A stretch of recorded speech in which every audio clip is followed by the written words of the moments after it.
সময় পণ করেছিলাম যে বড় ব্যবসায়ী হব।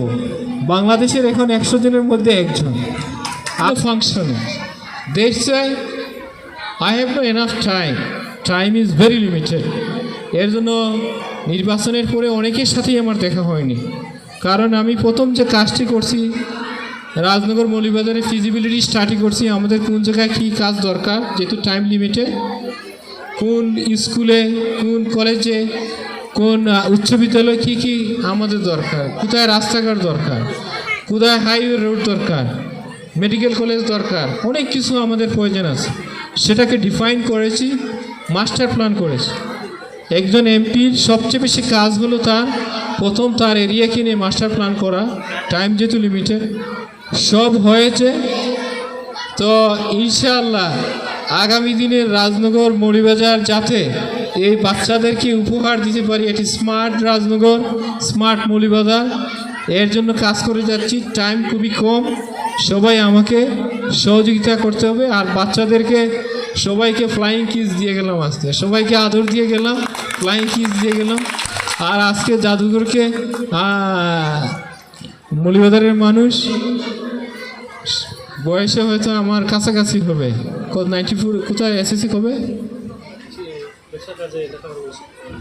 আচ্ছা, খুব দারুণ জিনিস, মানে ব্যবসার কাজে লেখাপড়া হয়নি, বাট উনি তো জাদুঘর হতে পারে, ফ্যামিলির কারণে জাদুঘর তো হতে পারে। এই যে মানুষের একটা স্বপ্ন, সে লেখাপড়া করেনি বাট জাদুঘর হয়ে গেছে। দ্যাটস ওয়াই আজকে যারা ইয়াং বা যুবক যারা আছে বা বাচ্চা যারা আছে, সবাইকে বলবো স্বপ্ন দেখতে হবে। এই স্বপ্নটুকু কিন্তু ঘুমিয়ে দেখার স্বপ্ন না, কাজের মাধ্যমে নিজেকে কোথায় নিয়ে যেতে হবে সেই স্বপ্ন দেখতে হবে। তাই আমি কিন্তু এই কলেজে, এই স্কুলে 1994 পরীক্ষা দিয়েছি।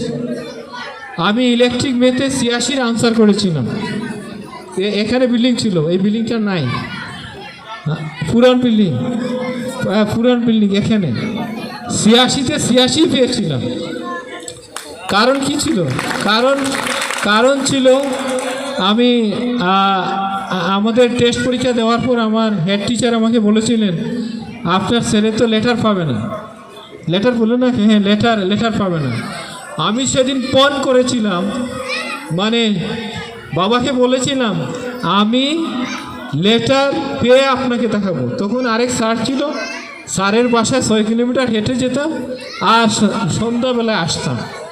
3টা সাবজেক্টে লেটার পেয়েছিলাম, আর আমার প্রধান শিক্ষক বলেছিলেন আমি একটাতেও পাবো না। ওই দিন থেকে নিজের মধ্যে একটা স্বপ্ন এসেছিল। স্যার বলেছিল যেটা পারবে না, বাবাকে বলছে আমি একটু পেরে দেখাবো। এর জন্য লেটার পেয়েছিলাম। এক সময় পণ করেছিলাম যে বড় ব্যবসায়ী হব। বাংলাদেশের এখন 100 জনের মধ্যে একজন।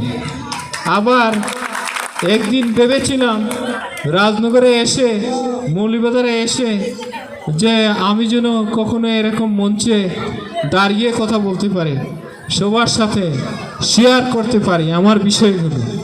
আজকে আল্লাহর রহমতে, আপনাদের বদৌলতায়, মাননীয় প্রধানমন্ত্রী জননেত্রী শেখ হাসিনা নৌকা দেওয়ার কারণে আপনাদের সামনে দাঁড়িয়ে কথা বলছি। আমার মতো একদিন যেন রাজনগরের বাচ্চারা এরকম দাঁড়িয়ে কথা বলতে পারে, বাংলাদেশের বিভিন্ন অঞ্চলে যেন তারা প্রধান অতিথি হতে পারে, সেই আশা প্রত্যাশা রেখে অনুমতি ব্যক্ত করে আমি শেষ করছি।